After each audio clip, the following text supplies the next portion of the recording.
Je n'étais pas au courant. Disons, on va commencer par nous excuser sur le temps. Moi, j'ai cru que c'était 15 heures. Awa m'a appelé quand j'étais confortablement assis à table pour prendre le lunch. Donc, voilà mon plat de nourriture là-bas à table. J'ai carrément abandonné et j'ai dit non, ce n'est pas à moi de décevoir le groupe. Oh, oui. Donc, mon époux et moi, on vous demande vraiment pardon. Excusez-nous.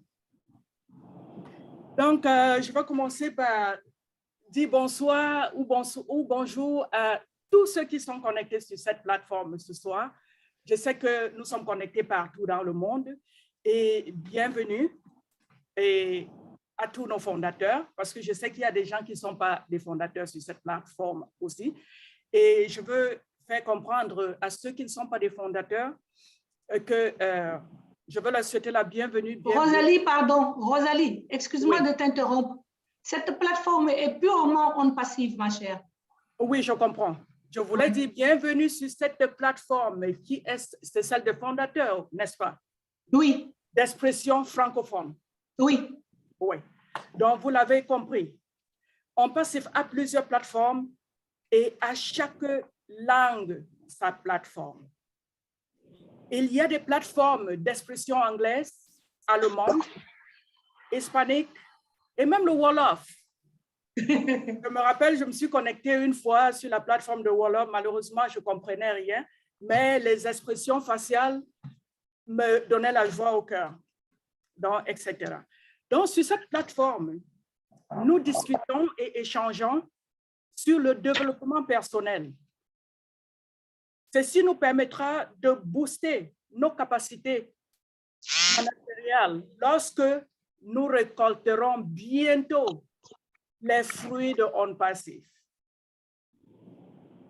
Le thème de notre échange aujourd'hui est comment éradiquer la pauvreté dans le monde avec le lancement de Oblast. Je sais que c'est déjà lancé quelque part, mais ce n'est pas déjà ça, mais nous connaissons tous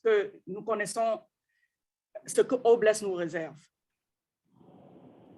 Et ce thème sera développé par ma modeste personne, Rosalie Tawembe, assistée de mon époux Emmanuel Mbopiwo, qui est membre fondateur, pas actif, de On Passif. Non, il est actif parce qu'il est toujours connecté à nos réunions, même s'il ne parle pas. Donc, Emmanuel, bienvenue sur cette plateforme. Comment tu te sens ce soir? Je voudrais d'abord dire bonjour à tout le monde. C'est vrai que c'est la première fois que vous écoutez ma voix, mais Rosalie, je voudrais déjà te dire que bonjour à Awa, bonjour à mon père. C'est le joie, n'est-ce pas? Les hommes n'ont jamais lâché les femmes. Vous savez, sans nous, vous n'êtes rien. Ne croyez pas que vos époux vous ont lâché. On est derrière une grande dame, se cache aussi un grand homme parce que c'est l'homme qui bouscule sa femme à avancer. Donc, je me sens bien et je crois que nous allons essayer de parler ensemble et construire ensemble en fonction de ce thème. Merci. Oh, wow, merci, merci, chérie. Donc, en parlant de notre thème, commençons par définir ce que c'est que la pauvreté. C'est le fait d'être dans une situation d'infériorité matérielle par rapport à ceux qui en ont. Cela se traduit par des difficultés à subvenir à ses besoins et à ceux des proches. Mais la pauvreté ne se limite pas qu'au simple fait de ne pas avoir assez d'argent. La Banque mondiale définit la pauvreté comme suit. La pauvreté, c'est avoir faim. C'est être sans abri. C'est ne pas avoir accès à des soins médicaux. C'est ne pas pouvoir aller à l'école. La pauvreté, c'est vivre au jour le jour. La pauvreté est donc un appel à l'action pour les pauvres comme pour les riches. Emmanuel, qu'est-ce que tu en penses? Oui, concernant la pauvreté, c'est vrai, nous prenons là sur l'angle économique, n'est-ce pas? Parce que quand on prend la pauvreté, Et on peut la définir aussi sur plusieurs angles. Il y a la pauvreté mentale, il y a la pauvreté spirituelle, il y a la pauvreté matérielle. C'est celle qui va beaucoup nous intéresser ici. Nous n'allons pas embrasser l'angle moral ou l'angle spirituel, mais il faut ici, puisque nous faisons dans le business, nous allons dire qu'il faudrait plutôt voir sous l'angle économique, l'angle matériel, qu'est-ce que c'est que la pauvreté. C'est un peu cela et je pense que nous devons voir beaucoup plus sur cet angle-là. Ah oui, bien sûr. Donc, nous sommes ici ce soir pour développer la pauvreté financière, pas spirituelle, morale et tout, même comme tout ça s'inclut là-dedans. Donc, je suis d'accord avec toi, Emmanuel. Je suppose que tous les fondateurs de On Passe seront riches bientôt. Alors, quelle sera notre action en faveur des pauvres pour éradiquer leur pauvreté?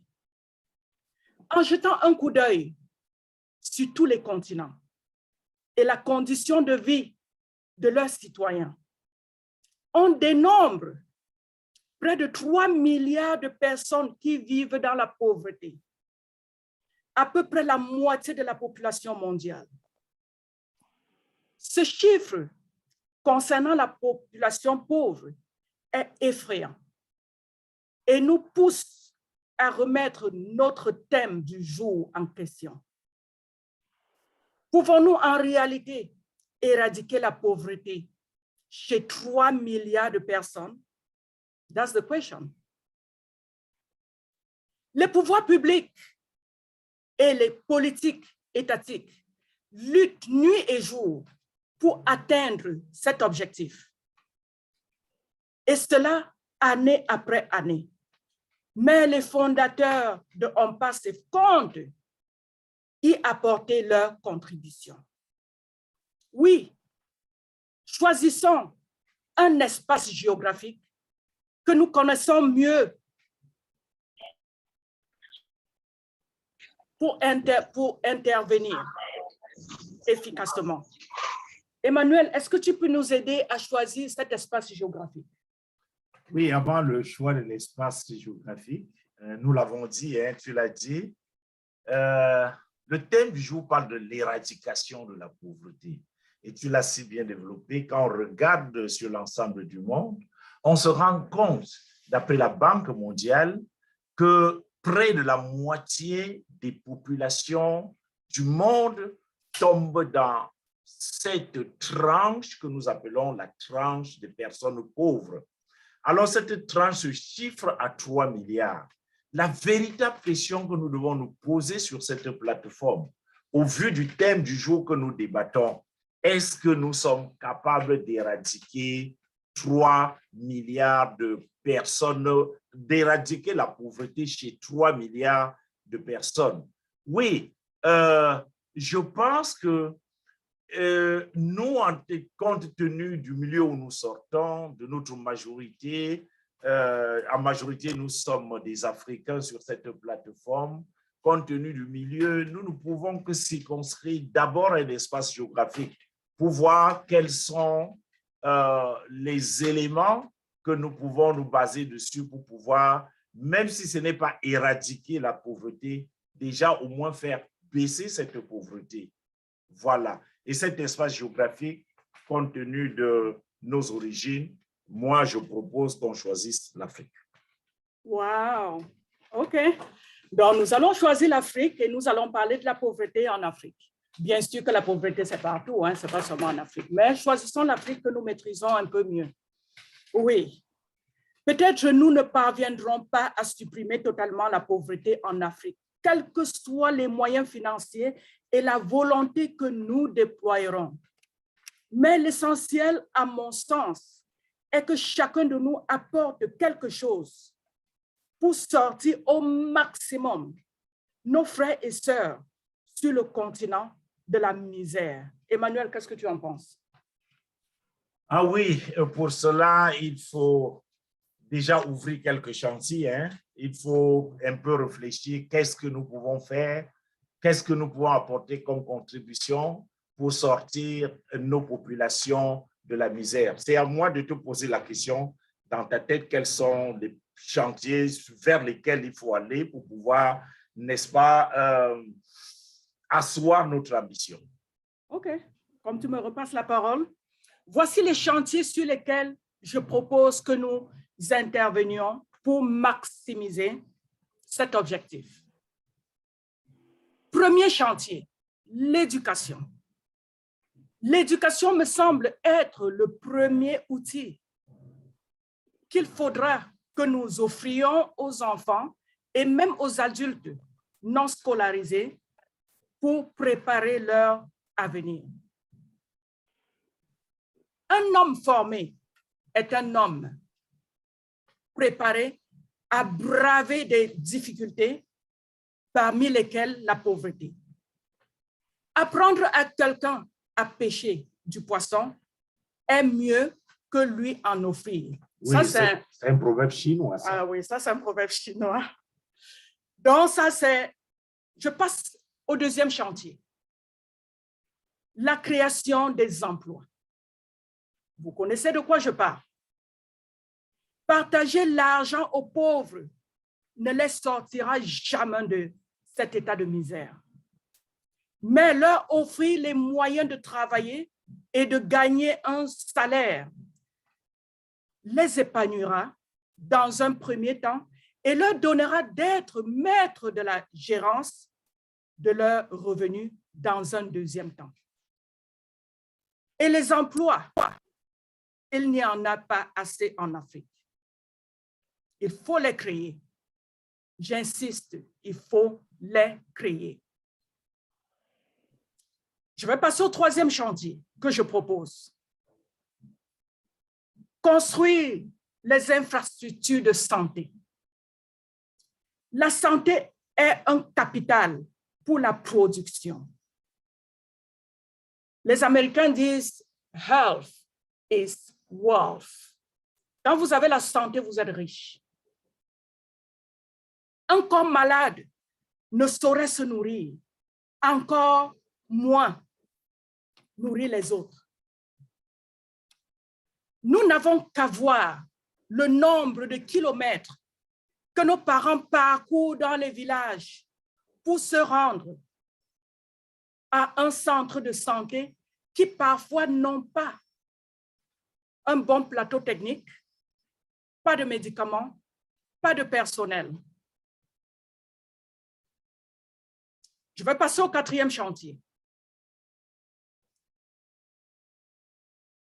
Je suggérerai les logements pour les sans-abri, les pistes de collecte.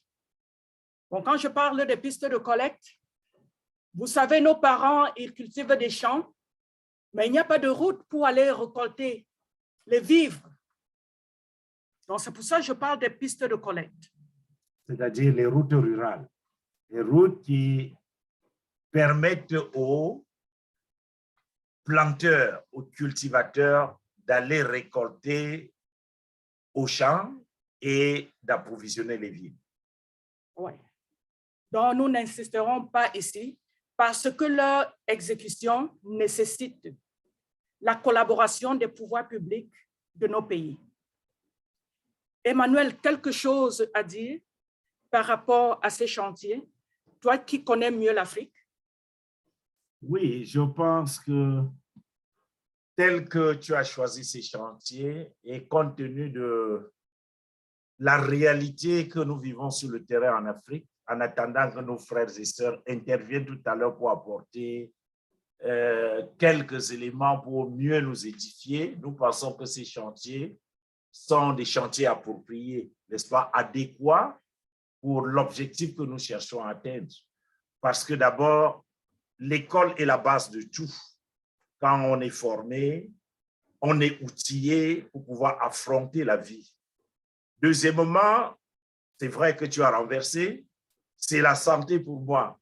La santé, parce qu'un corps malade ne peut rien donner, ni à lui-même, ni à la société. Il faut donc penser à cette rubrique santé. Troisièmement, c'est la création d'emplois. Nous insistons dessus parce qu'on le sait, quand nous voyons les mouvements de nos populations en Afrique, Nous avons des jeunes qui obtiennent même des diplômes, parce que nous avons parlé de l'école. L'école, c'est une émulation, ça forme l'homme. Mais une fois que l'homme est formé, il faut le recadrer, il faut le placer là où il sera productif pour la société. Il faut donc créer les emplois.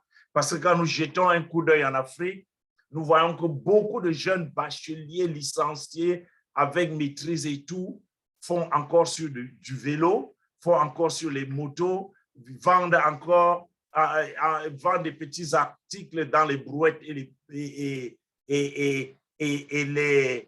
les porte-tout. Alors, il faudrait déjà penser à comment, n'est-ce pas, insérer toute cette force humaine dans notre société pour qu'elle soit productive. Et qui parle de production, parle d'éradication ou d'anéantissement de la pauvreté. Donc, je pense que c'est des chantiers importants. Le dernier volet que tu as développé concerne les pistes et collectes, c'est-à-dire nos routes. Effectivement, si on n'a pas de routes rurales, des routes qui vont vers les champs pour sortir à manger et approvisionner les villes, vous êtes d'accord avec moi que toutes les denrées, toutes nos récoltes, toutes nos productions vont pourrir aux champs. Tu as aussi parlé d'un autre volet, à savoir, peut-être tu n'es pas revenu dessus, l'environnement. L'environnement est un problème en Afrique parce que vous savez, l'environnement peut créer des situations où les Africains tombent malades. L'environnement ne porte pas l'attention de nos politiques. Et c'est un défaut parce que quand nous voyons dans les grandes villes les marécages, les rivières qui ne sont pas drainées, ça apporte des moustiques. Quand nous voyons les herbes partout, c'est un problème. Donc, il faudrait aussi penser à ce volet environnemental de manière à ce que les Africains, n'est-ce pas, vivent dans la santé et qui parlent de santé, parlent de production. Je pense tout à l'heure, on va revenir sur ces chantiers quand les frères et sœurs vont poser des questions. Tu as parlé naturellement, et j'allais oublier, des logements pour sans-abri. Oui, c'est un phénomène récurrent dans toutes nos grandes villes. Vous allez voir des jeunes orphelins, vous allez voir les exilés, les réfugiés qui manquent où dormir. Nous pensons que en passif, nous qui sommes des fondateurs d'en passif, il faut déjà jeter un coup de plus. Nous voulons réfléchir par rapport à l'éradication de la pauvreté, c'est-à-dire tout au moins faire à ce que la misère des personnes baisse. Alors, comment est-ce que nous pouvons baisser cette misère quand nous voyons beaucoup de nos forces, beaucoup de nos jeunes qui manquent où dormir et sont sans abri? Mais tout cela, comme tu l'as si bien dit, il faudrait associer à cela les politiques publiques. Ce ne sont pas des décisions que nous seuls nous pouvons prendre. Nous ne pouvons pas faire une route sans l'aval de l'État. Nous ne pouvons pas construire des logements publics sans avoir l'aval de l'État qui pourrait nous donner des terrains, ainsi de suite, ainsi de suite. Voilà. Donc, c'est pour étayer un peu ce que tu as dit par rapport à ces chantiers. Merci Emmanuel d'élaborer un peu sur mes chantiers. Cher Ompasivien, en conclusion, la pauvreté est un problème de société et même de toute société. Elle n'est pas l'apanage de l'Afrique seule. Elle l'est pour toutes. Elle l'est pour l'Europe, l'Amérique, l'Asie, etc. De même qu'on trouve des sans-abri en Afrique, on les trouve à Washington, D.C., on les trouve à Paris, qui dorment sous le froid, dans les métros, qui fouillent dans les poubelles et qui mendient l'argent dans les chaussées. La pauvreté des autres nous interpelle, membres de Ompasif. Obless, notre plateforme de charité, doit en prendre conscience. Je disais ceci, la pauvreté des autres nous interpelle, membres d'Ompasif. Obless, notre plateforme de charité, doit en prendre conscience et agir. Je vous remercie. Merci. Wow! Quelle présentation! Quelle présentation! Merci, Nous Francine. avons un symbole très, très fort. Votre présentation a lancé un signal très, très fort et nous vous remercions vraiment pour la façon dont vous avez présenté ça. Et comme tout à chacune de nos séances, on va ouvrir une séance questions. Mais si l'auditoire me permet, je vais dire un mot pour résumer ce que j'ai retenu des chantiers. J'ai retenu 7 chantiers qui sont très vastes. Donc, dans le cadre de Obless, nos questions vont tourner autour de ce que nous allons faire dans le cadre de Obless pour adresser la pauvreté d'abord sur le continent africain, parce que la majorité ici, ce sont des Africains.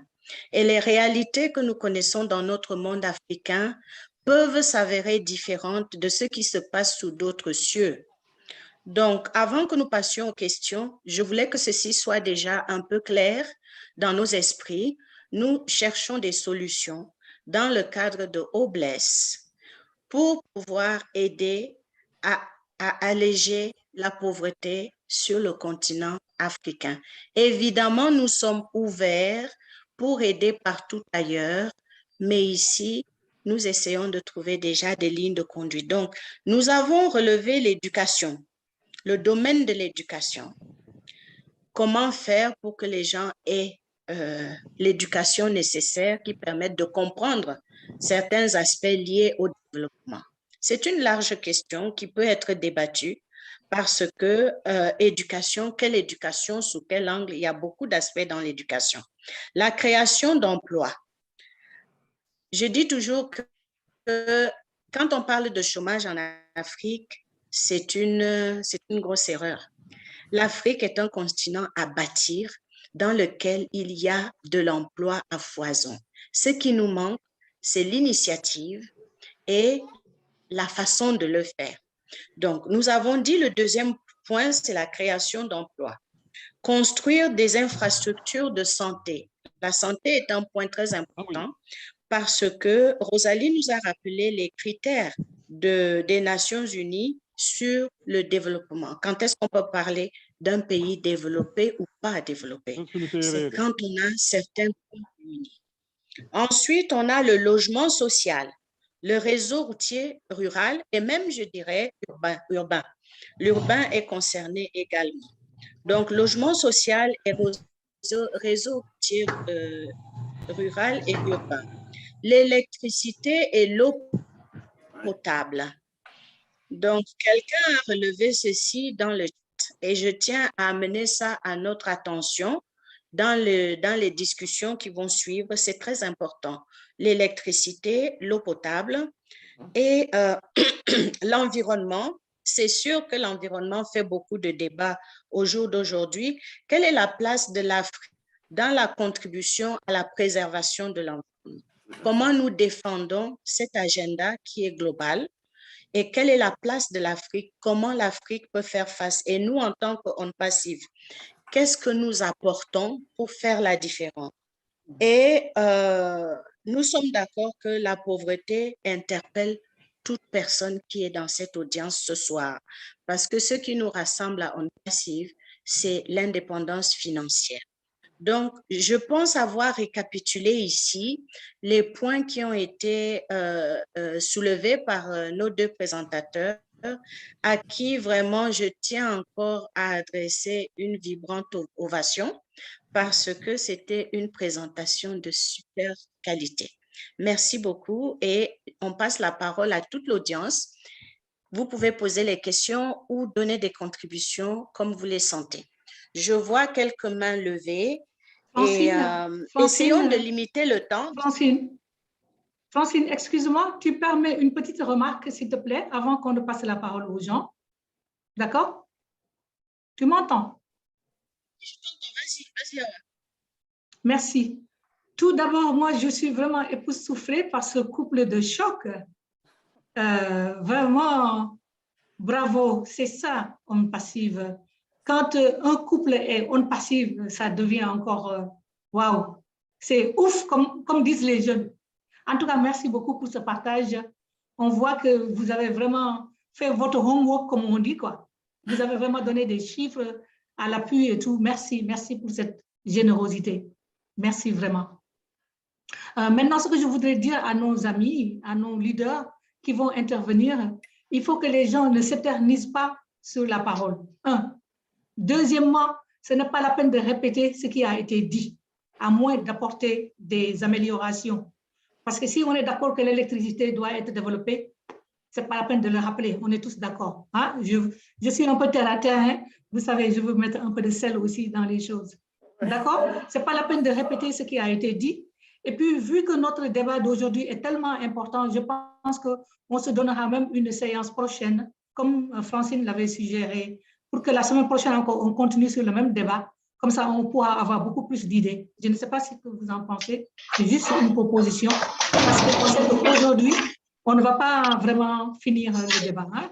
Je vois Olga qui lève la main.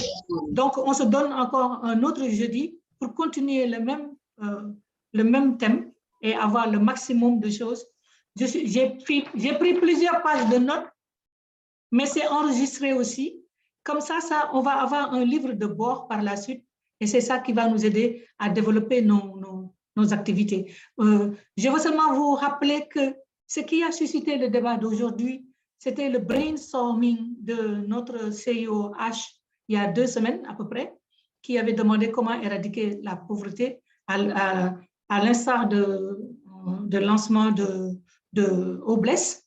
Et nous, on voit qu'on a une grande part à faire. Mais n'oublions pas, même si en tant qu'Africains, hein, puisque c'est la majorité ici, nos idées peuvent être duplicables, évolutives et appliquées dans d'autres pays. Donc, ce n'est pas quelque chose de sectaire, c'est toujours on passive. Et voilà, c'est ça. Donc, s'il vous plaît, ne vous éternisez pas quand vous prenez la parole. Merci. Francine, à toi. Je m'excuse d'avoir fait irruption. Non, tout va très bien. On est là pour ça, pour se compléter. Donc, on va commencer à passer la parole et je vois sur mon écran Omarion qui a levé la main. Donc, Omarion, si vous voulez bien prendre le micro et intervenir. Bonsoir tout le monde. Merci infiniment pour ce partage, pour cette soirée, ce qui montre la richesse de nos ressources, la multiplication à l'infini de ce qu'on peut apporter et de ce qu'on peut partager ensemble et qui permet de nous élever, de s'enrichir mutuellement partout où on est. Rosalie et Emmanuel, mille merci pour la richesse et cet éventail extra large de toutes les pauvretés que vous avez évoquées. Et moi, ayant fait une 20 années d'humanitaire en tant que journaliste sur le terrain, en Afrique aussi, j'ai appris tout ce que je suis aujourd'hui, je le dois à toutes ces personnes rencontrées sur le terrain et qui sont d'une richesse infinie, qui m'ont appris énormément de choses. Ce que j'ai envie de dire aujourd'hui, c'est que l'éducation, elle est hyper importante et ça commence par là. L'éducation nous permet d'avoir un pouvoir pour enrichir tous les domaines de notre vie et un pouvoir politique qui permet de prendre des décisions. Donc, c'est hyper important.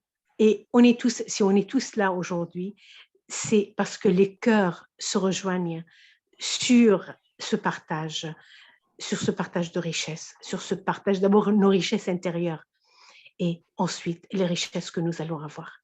Eh bien, on est tous là. Ce chantier nous concerne tout le monde, partout où on se trouve. Qu'on soit en Afrique, qu'on soit n'importe sur quel pays, n'importe où sur cette planète. Et nous devons, avec la philosophie de On Passive, avec la vision de notre CEO, nous devons de s'atteler tous sur ces chantiers-là pour les faire évoluer et les faire réussir. La pauvreté peut être éradiquée en commençant vraiment par l'éducation. Mille merci, excellente soirée. Merci, Marion. Wow, merci pour ta contribution. Ok, merci beaucoup. Donc, on va prendre la personne suivante qui est sur mon écran, c'est Léonard. Léonard, est-ce que vous pouvez prendre la parole, s'il vous plaît? Oui, merci. Merci pour m'avoir accordé la parole. Salutations à tous les membres, à tous les fondateurs, à Hawa et à d'autres qui ont initié cette rencontre et d'avoir choisi ce thème sur la pauvreté. Et dans mon pays c'est le Burundi, un petit pays en Afrique centrale. Et dans notre culture, on dit que pour guérir d'une maladie, il faut en parler. Et on ne guérira jamais de la pauvreté si on n'en parle pas, si on ne réfléchit pas sur les solutions. Et je remercie beaucoup et je félicite les orateurs de tout à l'heure, Madame Rosari et son mari, Monsieur Emmanuel. Merci pour avoir touché du doigt les axes principaux qu'on pourrait développer pour sortir de la pauvreté. Avant de faire mes propositions, j'aimerais souligner que le thème est bien choisi, éradiquer la pauvreté, parce que dans les systèmes des Nations Unies, on parle souvent de la lutte contre la pauvreté, c'est-à-dire qu'on l'accepte, on se résigne, mais on lutte seulement, mais la pauvreté doit rester. Or, on doit l'éradiquer. Seulement, peut-être, il faudra qu'on aborde davantage. Pour soigner une maladie, il faut en connaître les causes. Il faudra qu'on parle des causes parce que c'est une question d'importance aussi politique, d'importance aussi socio-économique. Parce qu'on trouve la pauvreté se traduit par des inégalités criantes entre les continents, entre les pays et à l'intérieur de chaque pays. Vous avez appris par le rapport d'Oxfam que 1% de la population mondiale s'accapare de 50% des richesses produites pratiquement par tout le monde. Cela est inacceptable. Et cela étant, j'ai des propositions parce que, oui, c'est vrai, tout le monde sait que l'éducation, c'est un axe très important. L'éducation pourrait servir même un peuple éduqué, c'est un peuple éveillé et qui devient exigeant par rapport à ses pouvoirs. Parce qu'après tout, en Afrique ou ailleurs, s'il y a des gens très pauvres, c'est un problème de gestion politique, c'est un problème de pouvoir. Bon, il y a la santé, c'est très bien choisi, je suis d'accord. Il y a l'énergie. Les 7 points pour éradiquer la pauvreté sont bien choisis. Moi, ce que je proposerais de manière concrète, il faut pouvoir financer ces activités que nous allons entreprendre pour éradiquer la pauvreté. Je proposerais que dans chaque continent, on crée une banque. Nous créons une banque africaine pour l'éradication de la pauvreté. Et nous allons appuyer les activités, nous allons stimuler et appuyer les activités des coopératives, axées notamment sur l'éducation, sur la santé et ainsi de suite. Et nous allons en même temps, à travers les coopératives, promouvoir l'éducation populaire, alphabétiser ceux qui ne savent pas lire et écrire, former réellement, disons, former la population pour qu'elle ait un regard sur le public, sur l'intérêt public, former la population pour qu'elle développe un esprit critique. Je proposerai aussi, je ne sais pas si certains parmi nous, vous connaissez un centre que j'admire beaucoup de développement intégré, le centre de Songhai au Bénin. Bon, certains probablement parmi vous connaissez ça, mais ça pourrait être un modèle qu'on pourrait proposer pratiquement dans tous les pays, qu'on pourrait appuyer financièrement à partir de la Banque africaine pour l'éradication de la pauvreté. Bon, en Europe, il y aurait une banque, en Amérique, il y aurait une banque, et les banques pourraient à ce moment rester solidaires, parce que nous, ce qui nous unit ici, ce qui nous anime aussi, c'est la solidarité qui a tant manqué dans ce monde aujourd'hui. Voilà. Mais je poserai une question aux intervenants avant de terminer. Est-ce qu'avec le système économique mondial dominant aujourd'hui, qui est basé sur le profit, l'accumulation du profit et qui risque de détruire la planète entière, est-ce que vous pensez que vraiment c'est facile à réaliser ce projet? Parce que le grand handicap, c'est le système qui favorise certains individus qui s'accaparent de toutes les richesses d'un pays ou du monde. On y arrivera. Voilà. Je souhaiterais qu'on discute, qu'il réponde un peu à cette question. Merci. Voilà, la question est posée. J'avoue que c'est une grande question, n'est-ce pas? Et d'ordre politique.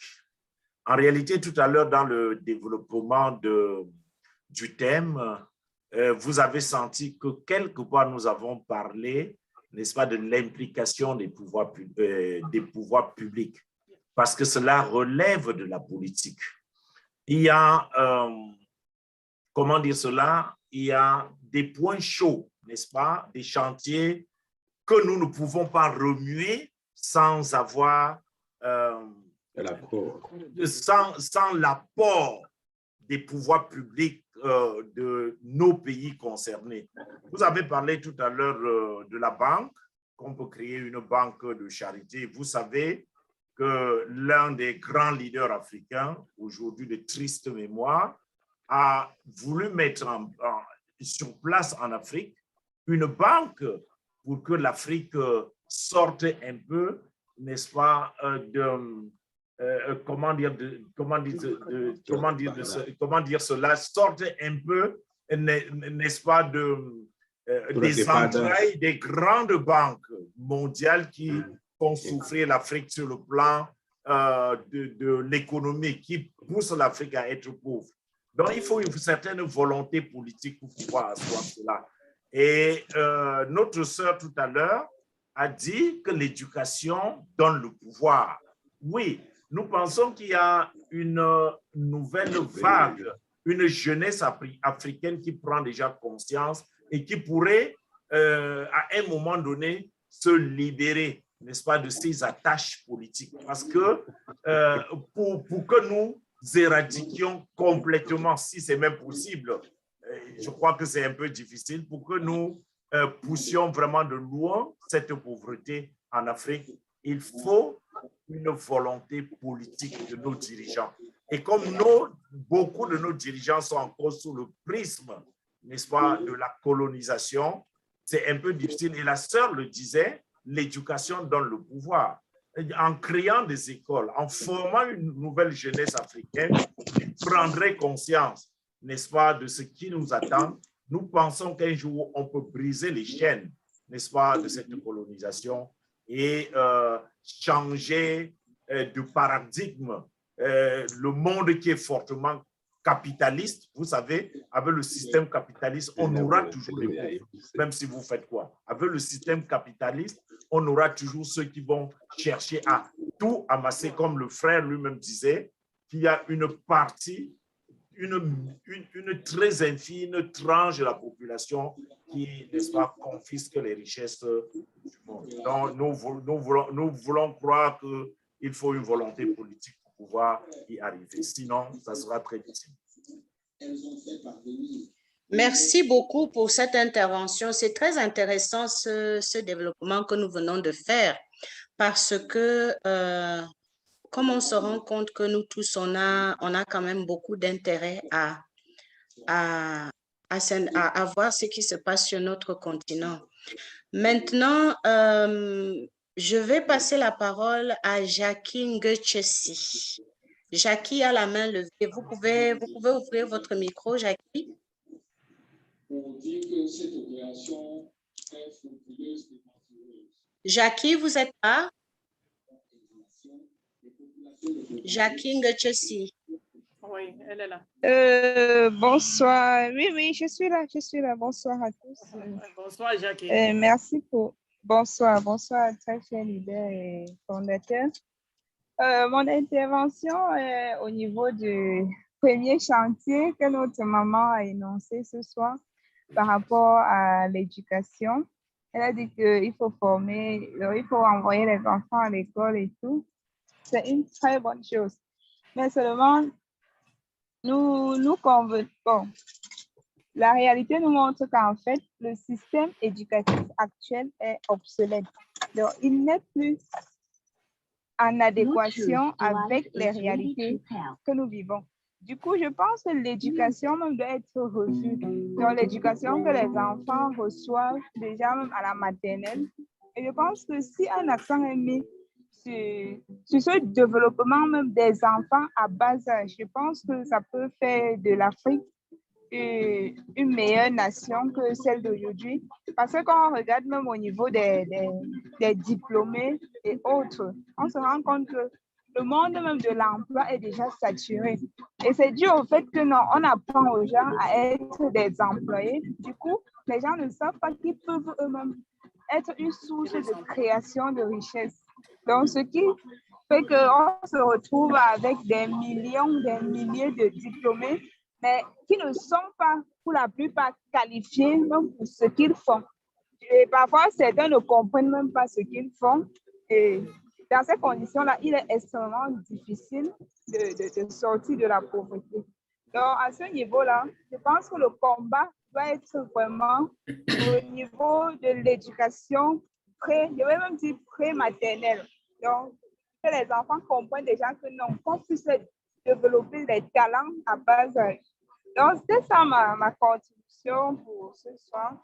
Je vous remercie et vraiment très bon soirée. Beaucoup de courage à nous pour ce combat parce que ça ne sera pas facile, mais c'est possible. Merci beaucoup. Oui, Jackie, je suis totalement d'accord avec toi parce que nous voyons en Afrique, c'est pas comme si on va pas à l'école, mais nous voyons en Afrique nos enfants qui ont fini avec l'école, ils ont des doctorats, ils ont des licences et qui vivent encore sous le toit avec les parents. D'autres même vont, quand l'âge commence à être dépassé, les parents leur disent, ah, tu peux te marier et venir vivre ici avec ta femme. Hein? Et ils commencent à faire des enfants dans la maison familiale. L'objet de votre... Vous voyez un peu ça? Donc, Jackie nous exauce ce soir à cultiver l'esprit d'entrepreneuriat à nos enfants dès le bas âge. On ne doit pas attendre tout du gouvernement. Le fonctionnaire n'est pas celui-là qui est riche. Non, les fonctionnaires, c'est des pauvres. On travaille pendant 40 ans et on va en retraite les poches vides. La preuve en est que, je ne sais pas si vous avez remarqué cela, beaucoup de fonctionnaires vont en retraite 2 ans après, 3 ans après, rapidement, ils meurent parce qu'on n'a pas, je ne sais pas, je sais que c'est un autre volet que je souligne là, mais tout ça, ça va de là. Je préfère que tu complètes, Emmanuel. Oui, quand je comprends ce que c'est Jackie, n'est-ce pas? Jackie, oui. Oui, elle pose là le problème que notre sœur Francine avait déjà soulevé. Hein, qu'est-ce que nous retrouvons dans ce mot éducation? Est-ce qu'il ne faut pas repenser le système éducatif en Afrique? Dans éducation, moi, je pense qu'il faut parler aussi de formation. Vous savez, les pays asiatiques se sont développés rapidement parce qu'à la base même de la formation de leurs enfants, à partir de l'école primaire, comme notre sœur le disait, on se pose donc la question, quels sont les métiers, n'est-ce pas, rentables et utiles pour notre pays? Malheureusement, on a formé l'Afrique, on a formé les jeunes Africains plutôt à la bureaucratie et même à certains métiers que nous ne pouvons pas, du coup, n'est-ce pas, développer sur le continent parce que nous n'avons pas beaucoup de moyens. Quand vous formez, par exemple, un ingénieur pétrolier en Afrique, c'est pour qu'il en fasse quoi? Or, quand on crée maintenant, je prends un exemple, des lycées agricoles, c'est-à-dire quand on ouvre des options d'agriculture, la pisciculture, l'élevage, à partir même de l'école primaire, n'est-ce pas, l'enfant se forme et même à travers les diplômes qu'il aura, même s'il a des diplômes et il ne trouve pas de l'emploi, avec les petits moyens, il peut s'insérer dans la société. Donc, quand on parle de l'éducation, il y a tout ce volet dedans. Volet formation, volet diplôme et volet réinsertion maintenant dans la société. Je crois que notre sœur Francine avait déjà commencé à parler de cela. Donc, il faut revoir peut-être notre système éducatif. Ça rentre toujours dans l'éducation. Merci, merci pour ce recadrage. Et nous allons revenir aussi sur une idée qui a déjà été émise. Je ne sais pas ce que pense Oawa de ce que je vais dire, mais il serait bien que dans ce groupe, nous ayons quelqu'un qui prenne des notes. Parce que si nous faisons des sessions et n'aboutissons pas aux actions, nous risquons de tourner en rond. Donc, j'aimais cette suggestion parce qu'il y a quelqu'un qui a parlé tout à l'heure du centre Songhai au Bénin et c'est vraiment un vivier avec lequel nous pourrions éventuellement envisager quelque chose au sein de On Passive. Ceux qui ne connaissent pas encore, je vous invite réellement à aller sur Google et vous allez Google le centre Songhai qui est un centre de développement intégré qui se trouve au Bénin et ils font du travail fantastique. Je les connais parce qu'on travaille déjà avec eux dans d'autres domaines, mais ça vaut le coup pour On Passive de s'intéresser à cela. Donc, maintenant, on va évoluer. Comme on reprend la séance la semaine prochaine, essayons de venir avec un autre esprit pour mettre maintenant sur papier ce que nous envisageons faire, parce que sinon, ça risquerait d'être lettre morte. C'est une suggestion. Je vois Angéline qui a la main levée. Angéline, est-ce que vous voulez bien prendre la parole, s'il vous plaît? Oui, merci Francine.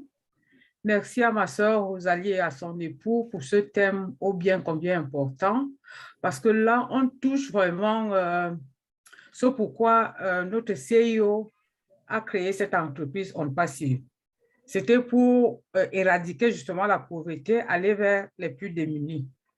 Donc, je suis contente qu'on ait dit que, par exemple, pour ce thème, on va peut-être le continuer, peut-être la semaine prochaine, je ne sais pas quand. Pour ma part, je crois qu'il serait bien de lister, comme les présentateurs l'ont fait, et qu'on mette par ordre de priorité. Et pour ma part, je vois ici deux volets. Si notre action actuelle, c'est par rapport à Obless, il faudrait qu'on liste les priorités, par exemple, pour le désenclavement. C'est ça qui peut être un projet grandiose. Mais si c'est, par exemple, pour l'éducation, la création des richesses, je crois que nous, fondateurs, c'est notre rôle, qu'on s'organise et que si, par exemple, pour tout ce qu'on a cité là, il y a des spécialistes en tel domaine, comme du centre dont vous parlez, que ce soit quelque chose qu'on puisse répliquer partout. Ça veut dire que pour chaque domaine, qu'on ait des spécialistes qui nous fassent des projets concrets, des projets que les fondateurs peuvent réaliser eux-mêmes sans avoir besoin des autorisations de l'État et tout. Parce que, par exemple, pour l'agriculture, oui, comme nos invités l'ont dit, il y a le désenclavement. Il faut qu'on essaie de trouver des voies et moyens pour valoriser nos agriculteurs et penser au volet transformation qui donne une valeur ajoutée, même si il faut exporter à l'étranger. Donc, pour moi, peut-être je suggérerais qu'on refasse une séance avec la liste concrète et voir les priorités. Parce que, par exemple, certains chantiers peuvent s'attaquer ensemble. L'éducation n'exclut pas, si on veut commencer par le milieu rural, qui est le plus défavorisé, on peut en même temps, même si c'est dans un village qu'on veut créer des écoles, on peut en même temps s'occuper du problème des agriculteurs. Comment revaloriser nos agriculteurs, comment les aider, peut-être avec des coopératives, à écouler leurs marchandises, comment on peut s'organiser pour qu'ils apprennent à transformer pour avoir une valeur ajoutée sur leurs produits. Donc, je crois que ces chantiers-là, il faut peut-être maintenant qu'on reprenne, on fasse la différence entre les projets peut-être qu'on va mettre au niveau de Obless, parce que je ne sens, excusez mon ignorance, je ne sens pas bien comprendre, mais je pensais que dans notre groupe, on peut s'organiser parce que, par exemple, l'Afrique spécialement ou bien les pays en voie de développement ont presque les mêmes problèmes. Donc, si on les liste et que parmi nous, il y a des spécialistes, ils peuvent nous donner des canevas, comment y arriver. Donc, je ne sais pas si je me suis bien exprimée parce que moi, je pense que l'urgence, si on commence à avoir l'argent demain, l'urgence est d'aller vers les plus démunis dans nos villages. Comment éradiquer, par exemple, juguler la délinquance urbaine? Je crois que ces chantiers-là ne demandent pas forcément qu'on attende de l'État ou bien qu'on attende des banques. On peut, et c'est ça, il faut que nous, les fondateurs, on s'implique dans tous les projets, quel que soit le pays, pour que ces projets réussissent, quoi. Merci. Merci beaucoup, Angeline. On va passer la parole à la grande Amazone. Si Awa veut bien prendre la suite, merci. Merci beaucoup, Angeline. Merci, Francine. Merci, Rose Angeline ou Angeline Rose. De façon, je prends les deux, que ce soit un ange ou une rose, je prends. Merci pour ta belle contribution. Je pense que, Francine, tu n'as pas suivi tout à l'heure. J'ai dit, j'ai pris plus de 4 pages de notes lorsque Rosalie et Emmanuel faisaient la présentation. J'ai pris plus de 4 pages de notes. Je l'ai dit, j'ai mes documents ici. Et on a je peux t'interrompre une seconde, Oawa? Oui, oui. S'il te plaît, dans la prise de notes dont je parle, c'est pour qu'il y ait un suivi. Parce que par ailleurs, on sait aussi comment tu es occupée, comment tu es prise. Donc, je lançais un appel parce qu'il faut que nous puissions suivre ce qui se passe. Tu ne peux pas tout faire. Tu as pris des notes, on va s'en servir avec toi et tout, mais il ne faut pas que tout repose sur ta tête. C'est ce que je voulais dire. Il fallait seulement y penser parce qu'on est presque à 30 minutes de la fin. Et donc, j'ai anticipé. J'aime bien écrire parce que, tu sais, dans le travail de traduction aussi, il y a la prise de notes. On va partager parce que j'ai beaucoup de notes également. Hein. J'ai énormément de notes de ce soir. Très bien. D'accord. Et puis, on a l'enregistrement aussi, Francine. Super. Parce qu'on a l'enregistrement. Je regrette seulement de ne pas avoir enregistré l'introduction. Parce que vraiment, ce couple-là, il est merveilleux. J'ai beaucoup aimé leur intervention. On voit qu'ils sont complémentaires. Et ce que je voudrais dire par rapport à ce que Rose Angeline a dit, avant de donner la parole à Otra Biwa, ce que nous devons savoir est que nous, on attend nos projets, on n'attend pas les pouvoirs publics. Je pense qu'Emmanuel l'a dit. Oui. Si ces pouvoirs publics pouvaient régler les problèmes là, ça fait quand même au moins 60 ans. En tout cas, dans mon pays, on est à 62 ans d'indépendance. On a toujours des problèmes sanitaires. On a toujours des problèmes d'hôpitaux. Hier, une dame est décédée à l'hôpital et ça a fait un grand boucan ici, alors qu'elle n'était même pas malade. Alors, tu vois, des fois, on va pour un problème de pied, on se retrouve avec une piqûre, on meurt, etc. Si ces pouvoirs publics-là pouvaient régler le problème, je pense qu'on n'aurait pas de pain sur la planche. Justement, nous, on est des personnes de type nouveau. On est des zones passiviens. On a une autre mentalité et c'est cette mentalité qui nous unit ici sur la plateforme. On développe nos idées en amont de la manne financière que nous allons recevoir pour l'investir pour le changement de nos pays, de notre continent, de la planète, de l'humanité. Donc, on n'attend pas des pouvoirs publics. Maintenant, il y a des projets, effectivement, qui sont amorcés, initiés par les pouvoirs publics, mais la plupart du temps aussi, c'est détourné. Les fonds sont détournés, il faut le reconnaître. Même au niveau des Nations Unies, les gens arrivent à détourner des fonds. Moi, je connais quelqu'un qui est un ingénieur IT, qui est on passivien. Là où il travaille, 200 millions ont été détournés et ça fait 7 mois, ils ne sont pas payés. Et ils travaillent encore. Vous vous rendez compte? J'ai Abdoulaye Samba, son épouse, on lui a volé l'argent sur son wallet électronique ici au Sénégal. Donc, on voit que le banditisme sur la toile se développe. Tout ça là, c'est des choses qu'on doit adresser. C'est pourquoi je dis que ce que je proposerai aujourd'hui, on est en train de soulever, enfin de lister, de faire le brainstorming. Et la semaine prochaine, on vient avec les idées pour les réalisations. Comme ça, on se donne encore une séance.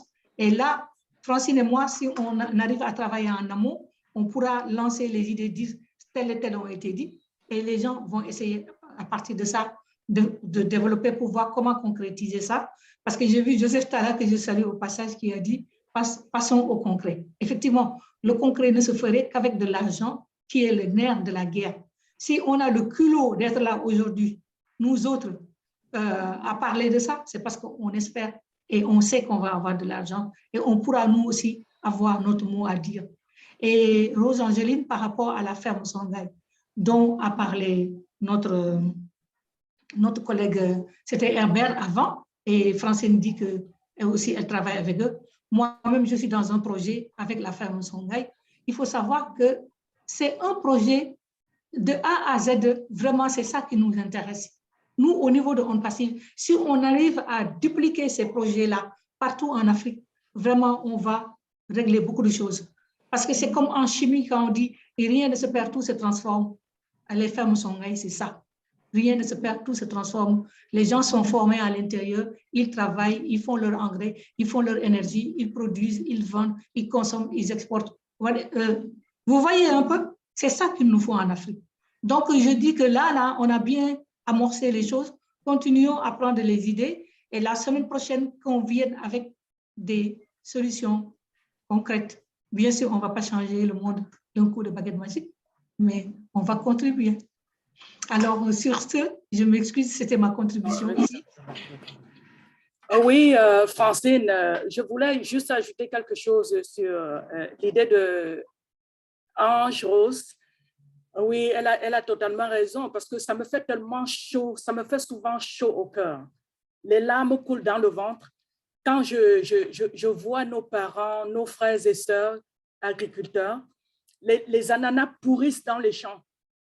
Et nous sommes dans des supermarchés, nous achetons des ananas, les jus d'ananas made in China. Moi, je pense que nous devons nous réveiller. Merci pour cette intervention. Et ce que vous venez de dire, Rosalie, est très pertinent parce que lorsque nous nous retrouvons sur une plateforme comme celle-ci, beaucoup d'entre nous sont de la diaspora et parfois ont perdu la notion du terrain. Moi, je suis revenue en Afrique ça va faire bientôt 1 an et je peux vous dire que j'ai beaucoup d'espoir parce que l'idée que je me faisais quand j'étais aux États-Unis, par exemple, n'est pas ce que j'ai trouvé sur le terrain. Donc, beaucoup se fait déjà. Ne soyons pas tout à fait négatifs. Il y a beaucoup de choses qui se font et on peut voir déjà la place qu'Onde Passive peut prendre au sein de ce qui se fait déjà. Ne pensons pas que les gens croisent les mains et ne font rien du tout. Il y a beaucoup qui se fait. Donc, nous allons continuer avec les mains levées. Et je pense que nous pourrons passer la parole à Blaise Tenke ou bien Otrabi Yuan. Otrabi, vous êtes dans la salle, Otrabi? Oui, oui. Otrabi, bon, vous allez prendre la parole. Vraiment, je vous remercie. En fait, vous m'entendez? Est-ce que vous m'entendez? Très bien, on vous entend bien, monsieur Tchala. Ok. En fait, je voudrais apporter mon grain de sel à cette bonne sauce que vous avez déjà faite. Je voulais dire que je vais commencer d'abord par, comment on appelle, l'adage chinois que vous avez dit tout à l'heure. Au lieu de donner du poisson à un enfant ou bien à quelqu'un, il est mieux de lui apprendre à pêcher. L'Afrique est riche, mais l'Afrique manque. Tout ce qu'on est en train de dire là, l'Afrique manque de l'information. On a un problème d'information. La maman a dit tout à l'heure qu'il y a des ananas qui pourrissent pendant qu'ils en achètent ailleurs. Qu'est-ce qui fait que ils n'arrivent pas comment on appelle, à mettre en valeur toutes ces choses. C'est l'information. C'est vrai, il y a le réseau routier, mais l'Afrique manque d'informations. Aujourd'hui même là, il y a les intellectuels même qui sont déjà même en déphasage direct avec, comment on appelle, la tendance, sinon la tournure que le monde est en train de prendre. Quand on est en train de parler de l'intelligence artificielle, ce qu'il n'a pas appris à l'école, quand tu lui parles de ça, pour lui, ça n'existe pas. C'est des choses qui n'existent pas. Parce qu'il manque d'informations. On a un problème d'information. On a un problème d'information. Donc, en tout cas, il y a l'information et puis la formation. Parce que celui qui a l'information, il va rechercher, il va chercher à se faire former. Celui qui a l'information, qu'il est convaincu, il va chercher à comprendre ce qu'il a appris. Donc, il va chercher comment se former. On a un problème d'information. Donc, moi, c'est vrai, on est en train de tout parler. Si on doit apprendre à pêcher à nos frères, c'est de leur apporter d'abord l'information. C'est de leur apporter l'information en créant même, pourquoi pas, des bibliothèques, en faisant même des séminaires. Aujourd'hui, dans les villages, les gens refusent aujourd'hui d'apporter de la lumière, c'est-à-dire que ce qui est l'information ou bien la formation, à ceux qui sont dans les zones rurales. Ou bien sinon, c'est ça. S'il y a des séminaires et qu'ils reçoivent des formations pendant ces séminaires-là, même le peu de diplôme qu'il a à la maison, il ne va pas penser forcément à aller travailler dans le bureau. Avec la formation ou bien l'information qu'il a reçue, il va chercher à mettre en place quelque chose qui pourra lui apporter quelque chose. C'est que nous sommes en train de dire ici, là, dans chaque famille, s'il y a au moins quelqu'un qui peut aider la famille à aller de l'avant, je pense bien que non, nous allons réussir à, on ne peut pas éradiquer la pauvreté, mais à amoindrir vraiment les cas aussi de la pauvreté en Afrique. Mais tant qu'on ne songe pas, ça veut dire que l'information me manque à l'Africain. Parce qu'on nous a enseigné à l'école, on nous a enseigné à répéter ce qu'on nous enseigne, mais du coup, si en dehors de ce qu'on a appris à l'école, si on nous apporte quelque chose d'autre, on dit carrément que ça n'existe pas. Tu vas parler de blockchain, excusez-moi, tu vas parler de blockchain à quelqu'un ici en Afrique, il va te dire carrément que c'est quoi la blockchain. Tu vas parler de l'intelligence artificielle.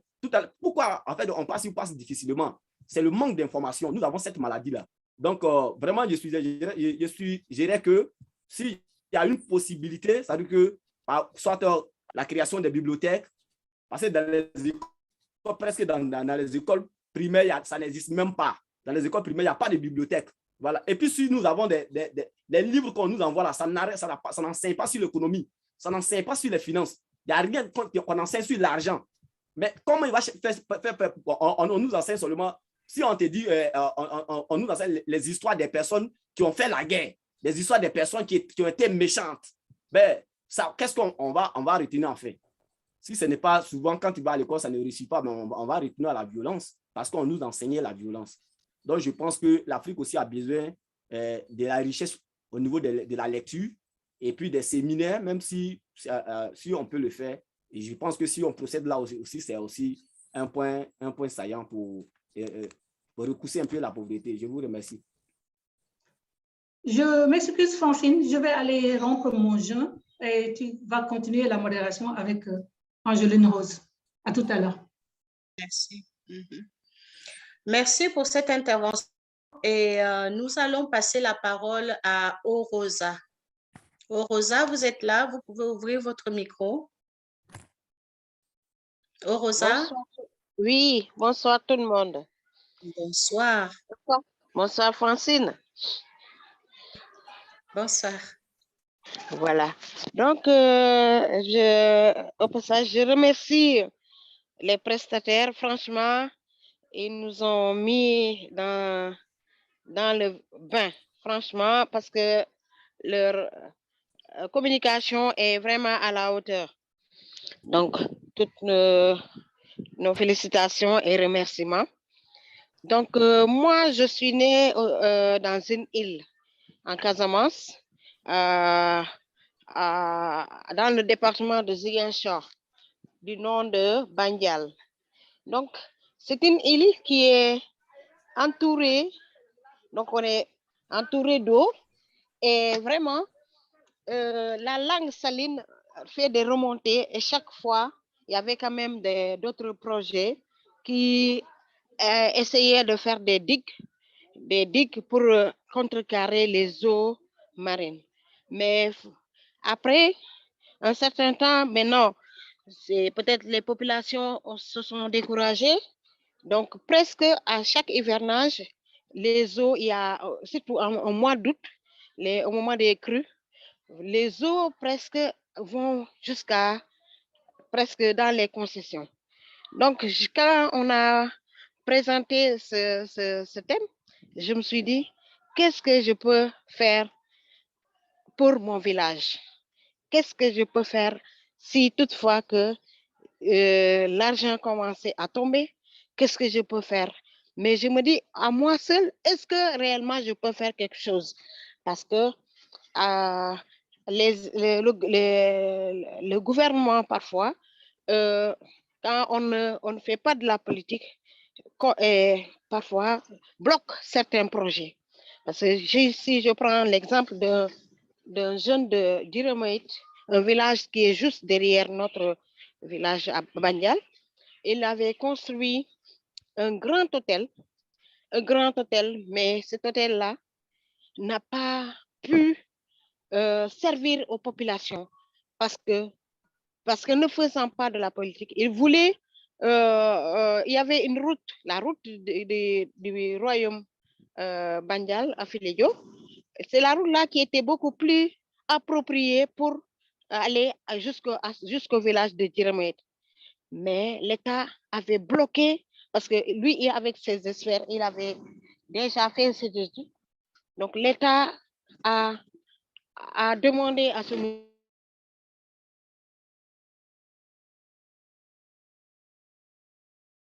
Nous avons perdu Orosa. Je pense qu'elle a un problème de connexion. Vous l'entendez, vous? Non. Ah, je pense qu'il a eu un problème de connexion. Donc, elle a soulevé une question concernant une digue à être construite. Donc, elle viendra finaliser sa question un peu plus tard. Mais je rebondis sur une chose qu'elle a dite et qui a déjà été soulignée plusieurs fois au cours de cette réunion que nous avons ce soir. C'est la question politique. Depuis qu'on est dans On Passive, nous nous rendons compte que nos actions peuvent être paralysées parce que la politique peut les stopper. Moi, je me pose une question et je vais la poser publiquement aujourd'hui. C'est qu'on peut vouloir faire tout le bien qu'on veut sans s'intéresser à la politique. Mais si on ne s'intéressait pas à la politique, elle va s'intéresser à nous. Donc, de deux choses l'une, soit en tant qu'on passivien, nous nous rapprochons des hommes politiques pour leur présenter ce qu'est On Passive, soit nous nous mettons dans la politique, les uns et les autres. Parce que si on ne met pas de sel dans la sauce ne sera pas salée. C'est juste un point de vue que j'aime. Oui, je voudrais rebondir après ce que Francine a dit. Oui. Je crois qu'elle a percé l'abcès. C'est exactement cela. Si nous sommes dans le passif, nous devons comprendre que nous voulons orienter nos actions vers des pays qui ont des politiques sur place. Il y a les politiques publiques. Donc, il y a une manière d'aborder ces hommes politiques, où nous faisons de la politique, où nous nous impliquons complètement dans la politique. Faire la politique, c'est aller vers les hommes politiques, leur présenter nos projets et un peu faire avec eux. Mais je pense aussi qu'il est possible qu'en Afrique, nous ayons des membres de On Passif qui font dans la politique. Et là, ils peuvent nous ouvrir les portes. Voilà. Donc, rien n'est perdu. Je m'adresse à notre sœur. Elle n'est pas revenue, mais il faut comprendre que ce problème de remontée d'eau, d'inondation en Afrique, c'est un problème récurrent. Vous voyez ce qui se passe en Afrique du Sud aujourd'hui. Au Bénin, ça arrive, ce n'est pas qu'en Casamance. Au Cameroun, ça arrive. Dans les grandes villes, ça arrive partout. Donc, elle pose là un problème sur lequel il faudrait peut-être que nous réfléchissions par rapport à cela. Mais déjà, on l'a dit au début, il viendra un temps, n'est-ce pas, où nous allons inventorier nos potentialités en ressources humaines et surtout dans des domaines définis où nous aurons où nous chercherons parmi nous qui fait quoi, qui peut étudier ce type de projet, qui peut se rapprocher des autorités politiques des pays que nous allons choisir. Je crois que ça se fera. Je crois que ça se fera. Absolument. Il y a besoin d'une organisation bien établie. Nous ne pouvons pas continuer à naviguer à vue. Il va falloir qu'on s'organise. Merci beaucoup pour cette intervention. Je vois Omar Rose qui a la main levée. Est-ce que Omar Rose peut ouvrir son micro, s'il vous plaît?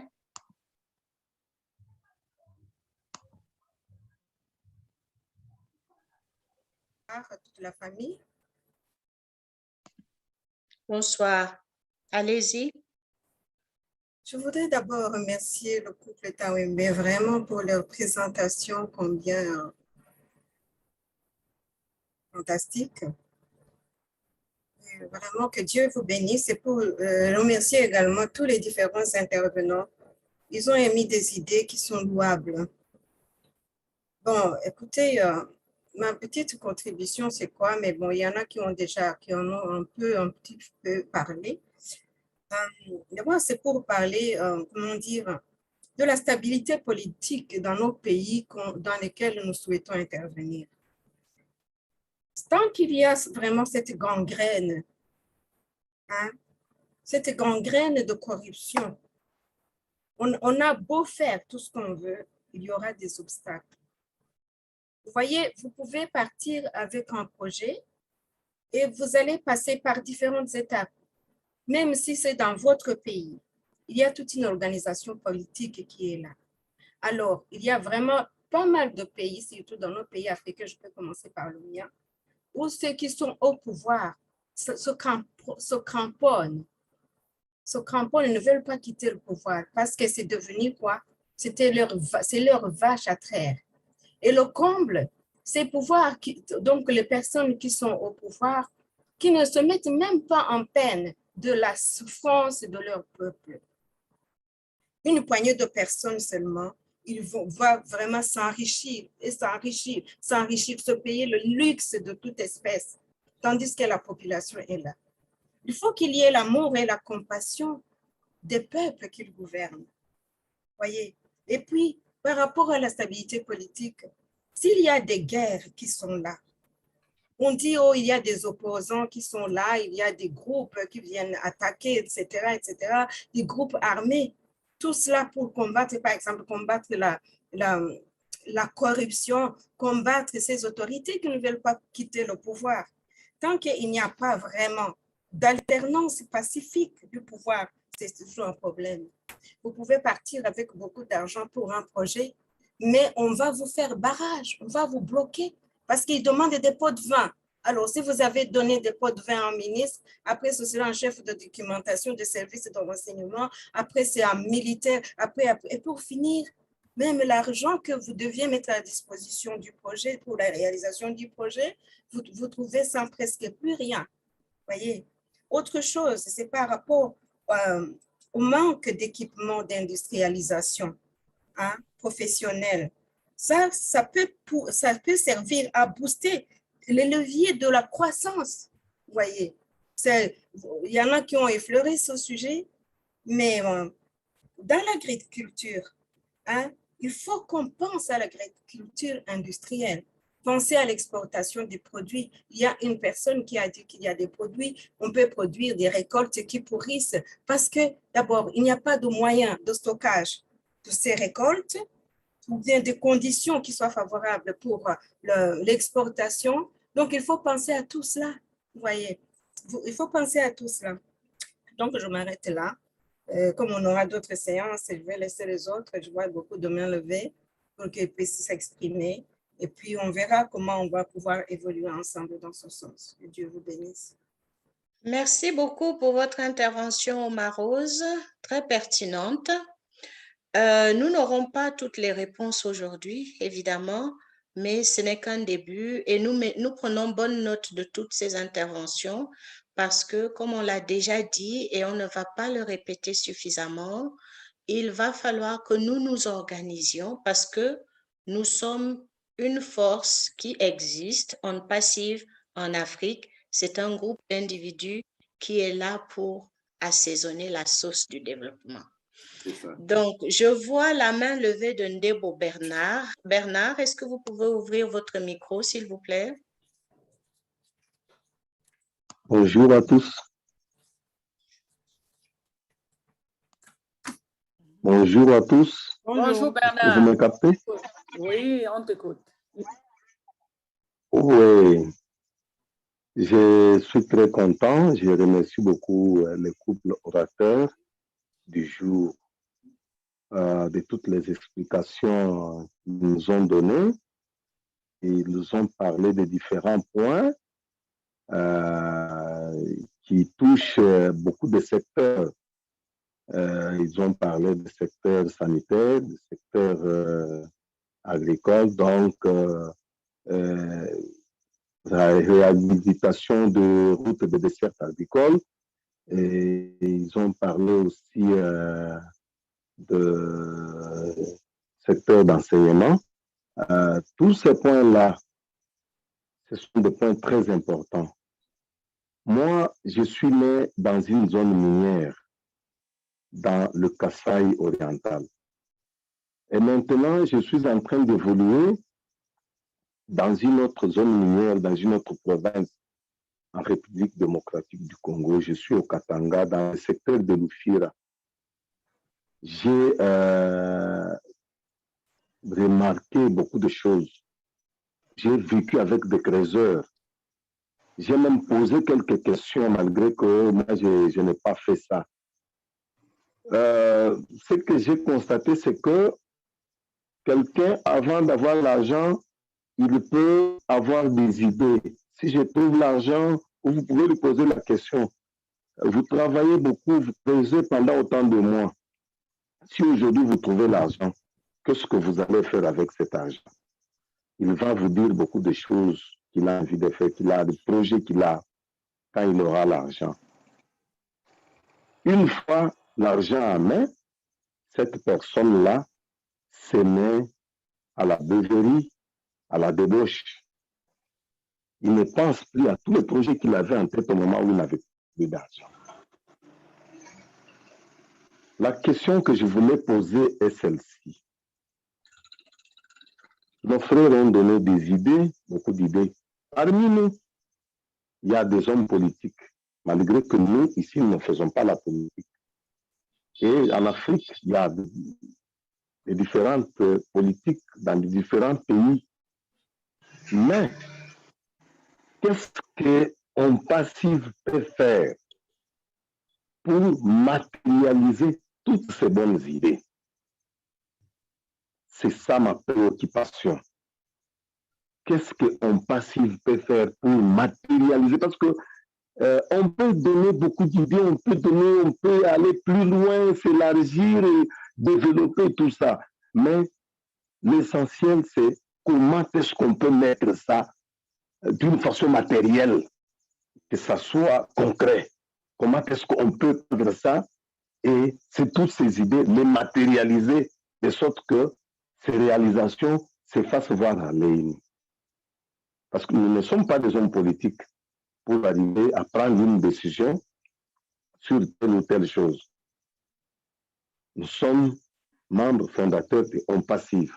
Mais qu'est-ce que nous pouvons faire pour matérialiser toutes ces bonnes idées que nous avons ici? C'est ça ma question. Voilà, c'est Francine permet, je peux répondre à cette question. La réponse Bien est sûr. simple. La réponse est simple, on l'a dit auparavant, tout se trouve dans l'organisation. Il faut qu'on s'organise. Il y a des terrains, il y a des chantiers qu'il faut amorcer sur le plan politique. Nous savons qu'on va rencontrer des résistances sur le terrain. Mais notre sœur Francine l'a dit au début, l'Afrique est en train de changer. En tout cas, notre frère qui parlait en République démocratique du Congo. Ce que nous vivions il y a 20 ans ou il y a 10 ans, ce n'est pas ce qu'on vit aujourd'hui. Il y a une jeune génération d'hommes politiques qui montent et qui ont le souci de voir l'Afrique se développer.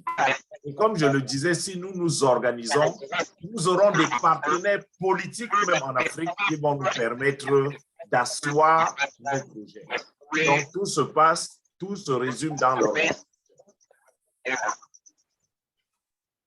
Merci beaucoup, Otawembe, pour cette réponse. Je pense que notre frère Bernard est peut-être encore un peu découragé de voir ce qu'il voit. Et cette plateforme dans laquelle nous sommes aujourd'hui, c'est justement pour apprendre à réaliser. Nous sommes ensemble pour nous former, pour comment nous pourrons influencer, comment nous pourrons impacter les sociétés dans lesquelles nous vivons. Si nous partons avec un esprit négatif, on ne pourra pas réaliser quelque chose. Mais nous sommes là, et je le redis, le sel dans la sauce. Il n'en faut pas beaucoup, mais il en faut. Donc, soyons positifs.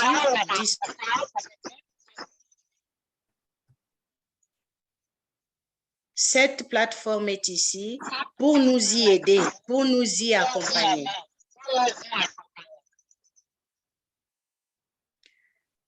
Monsieur Bernard, est-ce que ça peut déjà vous apaiser sur vos attentes? Un peu, mais comme vous avez dit que ça va continuer, peut-être que prochainement il y aura des idées, vous allez peut-être penser dessus, parce que nous tous, nous avons des projets, on ne s'est pas mis à dire nos projets que nous avons, que nous n'avons pas su mettre en application ou matérialiser, compte tenu de ceci, de cela, de ceci. Il y a nos collègues qui ont soulevé certains points, comme le point des barricades que notre sœur qui parlait, qui s'est occupée là, a expliqué. Après avoir construit un grand hôtel, il y a eu des barricades, tout ça pour ne plus permettre à ce que cet hôtel-là puisse se mettre en fonctionnement et faire quelque chose, créer de l'emploi et tout, comme il pensait, celui qui avait conçu et mis en place ces projets-là. Alors, bon, je pense que vous allez raisonner là-dessus. Juste là, j'ai compris ce que vous avez dit. Et prochainement, peut-être que je serai satisfait comme j'étais satisfait la fois passée, avec les éléments de réponse qu'on avait donnés. Si vous permettez, je vais peut-être rectifier le langage ici. Ce n'est pas vous, c'est nous. C'est nous. Personne n'a la solution absolue ici. C'est une plateforme d'échange et vous apportez votre point de vue, vous apportez vos suggestions et nous voyons ensemble comment évoluer. Donc, il n'y a pas de professeur et d'élèves. Nous nous formons mutuellement. Bien dit, Francine. Donc, je vais passer la parole à Auguste Legrand. Quelqu'un a 2 appareils. Si la personne veut bien couper l'un des appareils, ça va nous aider. Ça fait un écho. S'il vous plaît, la personne qui a les 2 appareils, qu'elle veuille bien couper un. Je suggère qu'on déconnecte le son de tout le monde. Quand on déconnecte le son de tout le monde, et les co-hosts pourront réactiver leur son. Monsieur Tala, est-ce que vous êtes co-host? Parce que c'est Awa qui est host et elle n'est pas là tout de suite. Je suis là, Francine. Elle est revenue. Très bien. C'est déjà bon. Et Joseph, il est co-host depuis un moment. Mais il se cache. Merci. Aujourd'hui est là, Franck Jérôme est là. Dis donc. Moi-même, je suis là. Éric Momo est là. Éric Momo. Donc, nous allons passer la parole à... Je serai toujours. Si vous permettez. Alors, si vous permettez, on passe la parole à Legrand. On reste dans l'ordre, si vous voulez bien. On va passer la parole à Auguste Legrand. Vous voulez bien ouvrir votre micro, Auguste? Bon, bonsoir à tous. Bonsoir. Et merci au groupe qui nous a fait la présentation ce soir. Je vais être assez bref. Vous savez, on passe ici, veut changer le paradigme. Et je voudrais aussi nous faire savoir que pour lutter efficacement contre la pauvreté, nous devons changer les paradigmes. Ça, c'est très important. Vous savez, je suis bien très ravi de toutes les réflexions qui sont menées ici ce soir et nous devons agir de manière coordonnée, de manière à ce que nous puissions être efficaces. Mais nous aussi, en tant que fondateurs de On Passive, nous devons vraiment être très prudents, s'il vous plaît, avec le monde politique. Vous savez, l'argent, c'est le pouvoir. Donc, nous devons vraiment être prudents dans chaque acte que nous aurons à poser. Ceci dit, nous devons commencer par nous organiser, hein, c'est-à-dire que localement, vous savez, comme on dit, qui trouve en place mal étreint. Donc, si nous voulons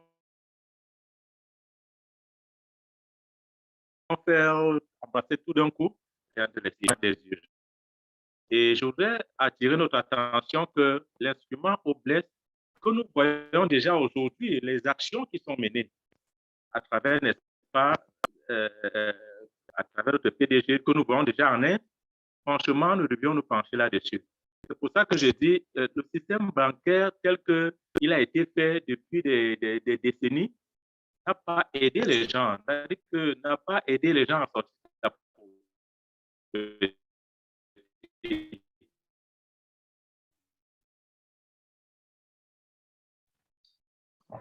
Je pense qu'Auguste a un problème de communication, de connexion.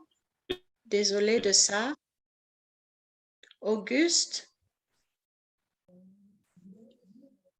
OK. On va passer à Franck Jérôme parce que je pense que notre frère Auguste a un problème. Nous devons vraiment éviter de nous engouffrer dans des projets. Oui, la connexion, j'ai un problème de connexion. Hein. Bon, désolé. Vous me suivez? On vous entend là, mais ça coupe. Hein? La qualité n'est pas bonne. Pas bon. Bon, en fait, j'espère que vous avez suivi en quelques mots ce que j'ai essayé de dire. Donc, nous devons être efficaces, s'il vous plaît, soyons efficaces. Il faut simplement rassembler les idées et agir efficacement. Voilà ce que j'ai essayé de passer comme message. Merci beaucoup. Yes, merci. Merci, Auguste. Merci pour cette intervention.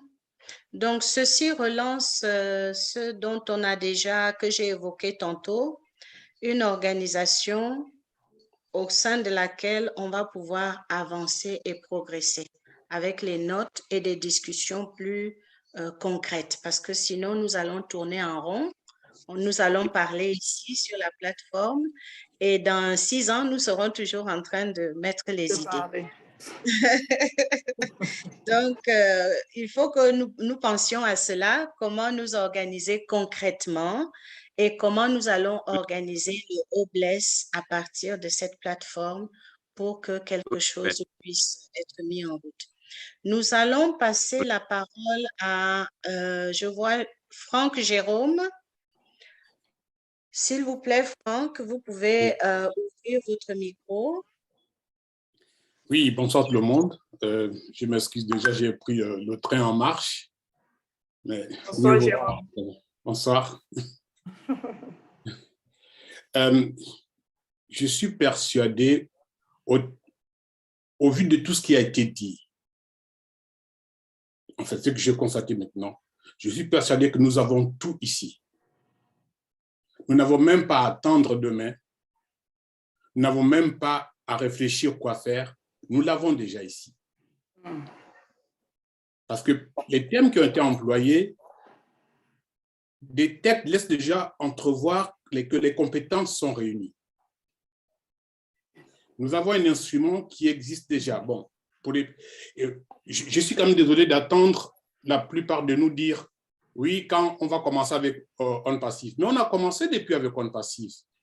On a commencé depuis. Et ce que nous faisons, c'est déjà le début. Quand on fait un projet, on commence toujours par le brainstorming. Le brainstorming, c'est un stade de projet.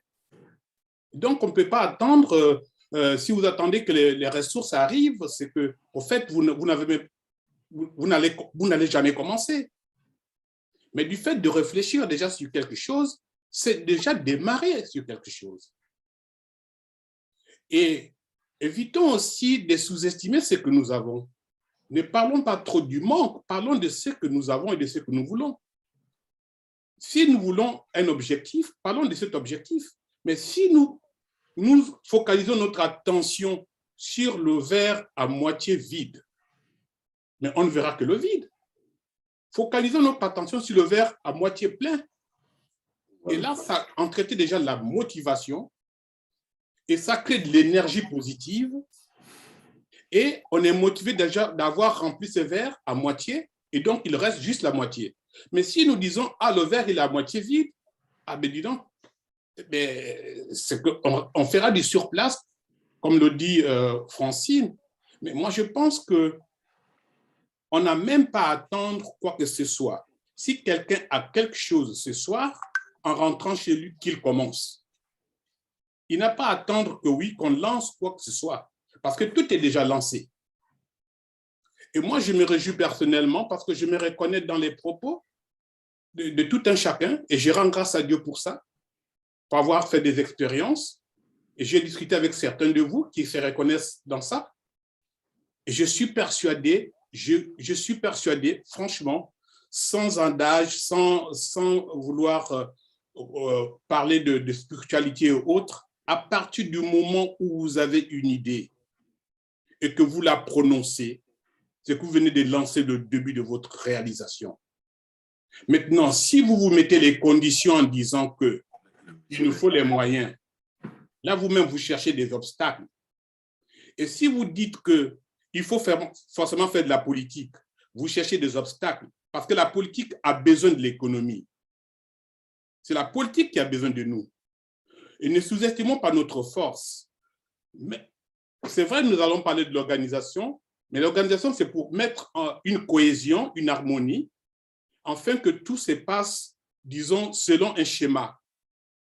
Tout est là, il revient maintenant à mettre chacun à sa place, et chacun doit se reconnaître dans ce qu'il fait, et les autres doivent l'accepter tel, et adhérer ça, faire une adhésion à ce que nous avons, et ça va se prendre forme. Donc, faisons l'adhésion, commençons. Nous avons commencé, mettons ça déjà en forme. Mais n'attendez pas qu'il y ait des formules, parce que tous ceux qui ont inventé des grandes affaires ou bien des écosystèmes n'ont pas fait d'abord une formule pour inventer l'écosystème. Monsieur H. Moufari n'avait jamais fait une formule pour dire « je vais faire de on passif, je vais faire ceci ». Il a eu une idée, une vision, et lui-même, il voit la vision avancer. Et donc, nous avons déjà la vision, c'est une grande chose, c'est un grand pas que nous sommes en train de faire, où nous avons fait un grand bond. Donc, il faut que nous continuions sur cette lancée.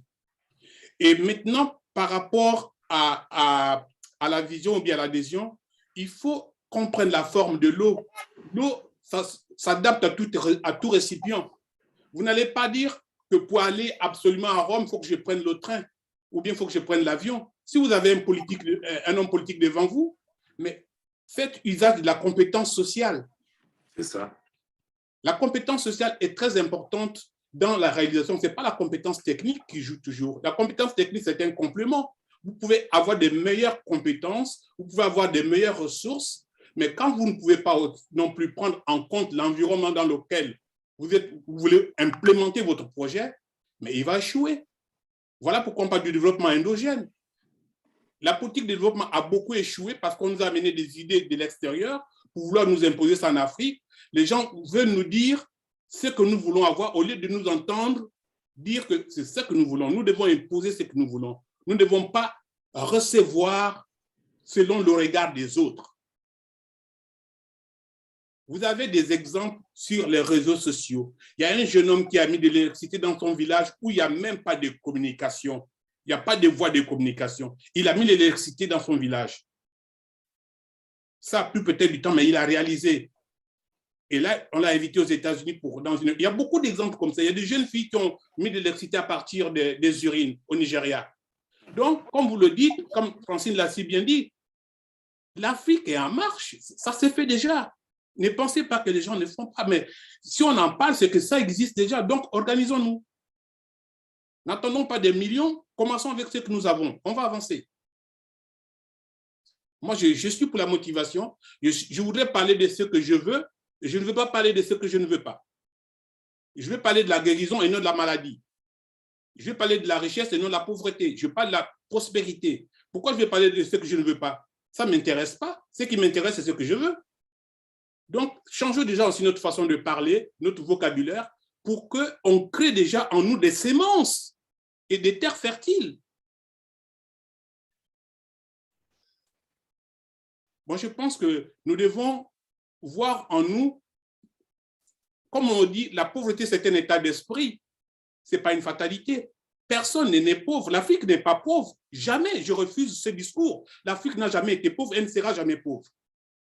Mais il faut qu'on change la mentalité qu'on a reçue durant des centenaires, durant l'esclavage, la colonisation et autres. On nous fait croire que nous n'avons rien, mais nous avons tout et on peut tout faire.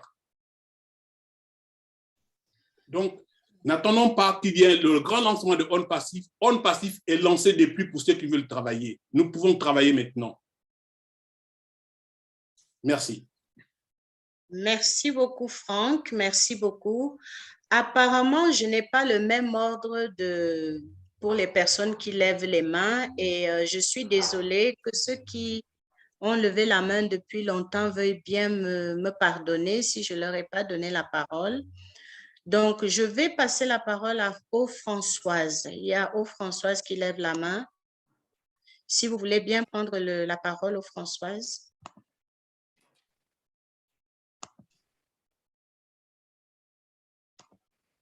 Vous êtes là?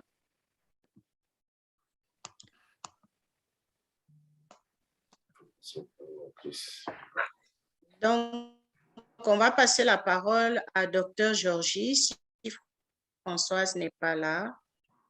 Dr. Georgie, vous voulez bien prendre la parole, s'il vous plaît? Oui, merci beaucoup, Francine. Bonsoir à tous. J'étais là depuis le début. Merci beaucoup à notre couple fort, Rosalie et Emmanuel, et l'intervention de tous les leaders qui ont parlé. Vraiment, nous avons la solution. On passe à attirer exactement les personnes qu'il fallait.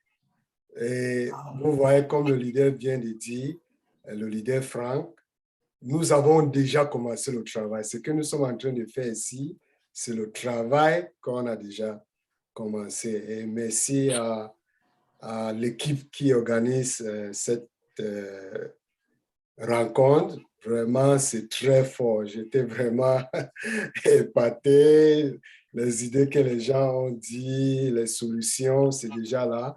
Et ça nous guide aussi à redresser peut-être notre plan qu'on avait avant, n'est-ce pas? Dès que les autres parlent, on commence déjà à penser que, OK, cette idée que j'avais avant, la personne-ci, après avoir écouté la personne-ci, je peux redresser ça pour que ça devienne encore plus valable.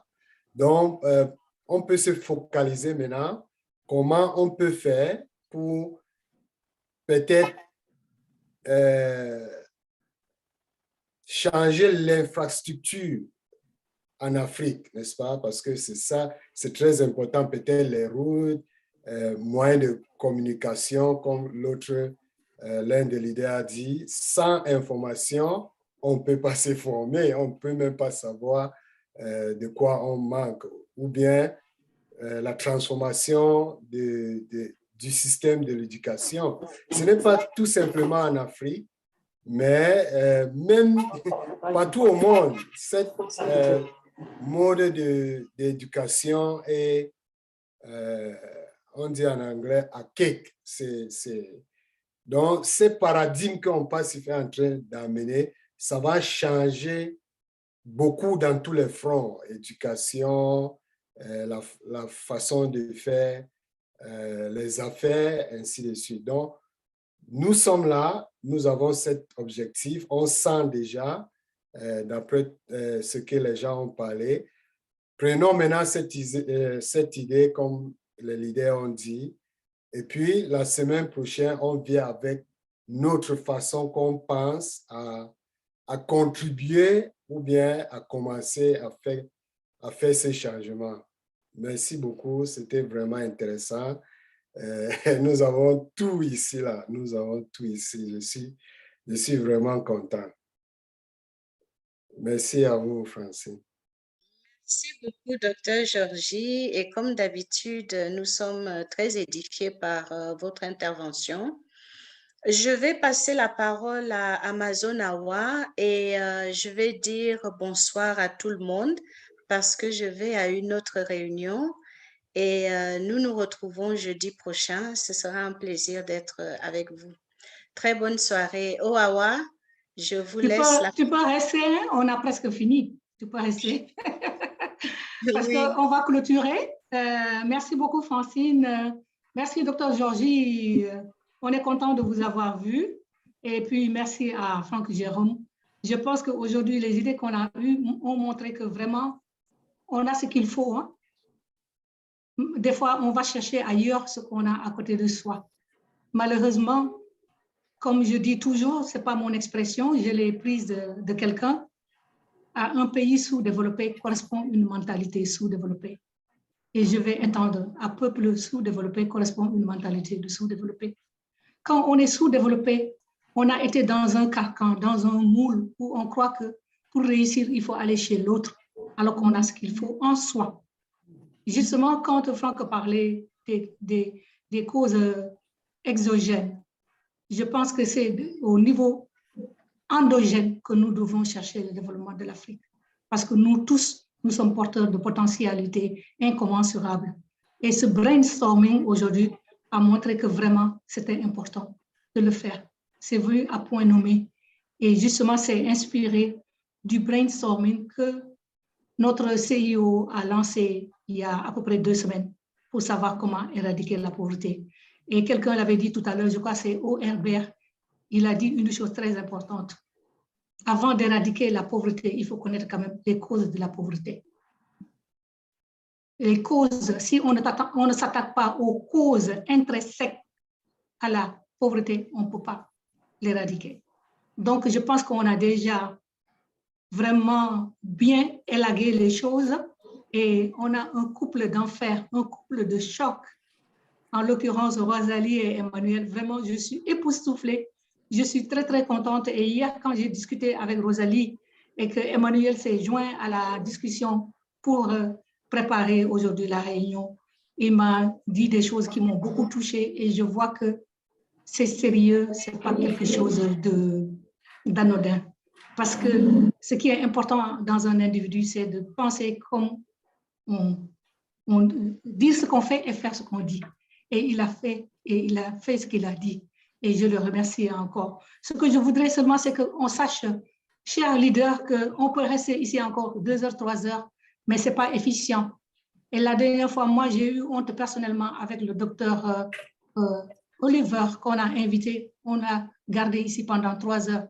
C'est quelqu'un qui a fermé son cabinet, quelqu'un qui consulte et qui gagne sa vie grâce à son cabinet. On l'a immobilisé ici pendant 3 heures. Je pense qu'on doit aussi avoir une nouvelle mentalité et savoir que si on veut changer notre continent, changer le monde et élever l'humanité, on doit avoir des principes qui font que quand on dit des choses, on les fait dans les règles de l'art.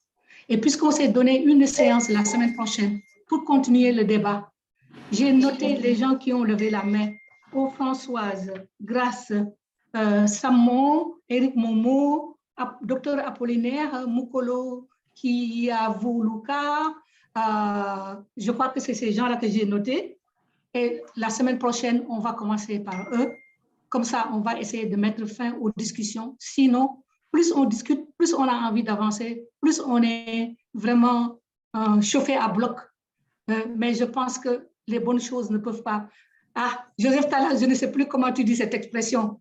Les choses éphémères, les bonnes choses ne durent pas, ou je ne sais pas quoi. On ne peut pas faire durer les choses. Je vais passer le micro à notre couple de choc de ce soir pour qu'il conclue et qu'il nous donne rendez-vous à jeudi prochain. Voilà. À vous, Rosalie et Emmanuel. Allez, encore, impressionnez-nous avant de partir. Oui, je donne la parole à Emmanuel et je vais conclure. Voilà, tout le plaisir était le nôtre, hein, et particulièrement moi. J'avoue que je suis ravi d'être dans cette famille. Et comme nous l'avons si bien dit, le projet est lancé. Nous sommes déjà dans le projet. Vous savez, les ingénieurs ont ce qu'ils appellent l'avant-projet, avant même la matérialisation du projet. Si vous n'êtes pas dans la phase de l'avant-projet, avant même de chercher les ressources, comment est-ce que vous pouvez asseoir le projet? Quelqu'un l'a dit, nous sommes déjà dans le projet et nous avons toutes les ressources. Il nous faut seulement nous organiser, comme l'a dit Francine. On s'organise et poum, on lance. Merci et bonne soirée. Merci Emmanuel. Je vais ajouter en disant, respectons la vision de notre CEO H. Monfaré, qui voudrait que nous soyons des Mères Teresa. Ne soyons pas égoïstes quand l'argent va commencer à tomber. Parce que nous pouvons parler ici du matin au soir, mais quand l'argent tombe, on se détourne maintenant de notre objectif. Donc, nous sommes tous des Mères Teresa et merci à tous ceux qui ont intervenu ce soir. Merci à tous les présentateurs, aux modératrices, aux Francine, je ne sais pas quoi te dire. Aux Georgie, je ne sais pas quoi te dire, mais tu peux lire dans ma mémoire, dans mon cœur. Oui, aux Olga, tout le monde. S'il faut que je commence à citer les noms, là, je vais citer tous les noms. On va dormir jusqu'à demain, on n'aura pas fini. Je veux juste vous dire, rendez-vous à la semaine prochaine. Je vous promets d'être là à temps, à 14h, pas à 15h de mon heure, comme aujourd'hui. Encore, je vous demande pardon pour ce retard. Et je vous embrasse tous. Je vous adore, je vous aime. Merci. Bonsoir. Merci beaucoup. Merci. Bonsoir à tout le monde. Merci. On peut se dire bye, les micros sont ouverts, on peut se dire bye. Bye bye à tout le monde. Bonne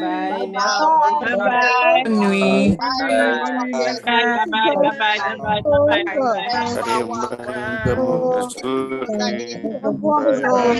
Merci, merci. Bonne nuit à vous. Bonne soirée.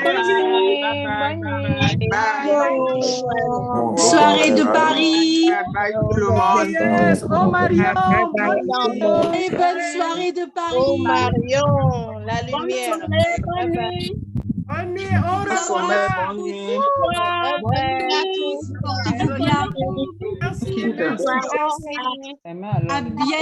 À bientôt pour ce merveilleux chantier. Oh oui, oh Marion. Oui.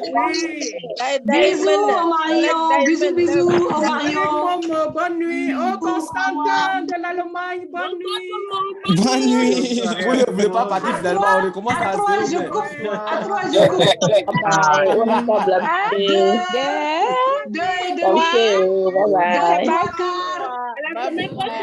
2,99 et 3.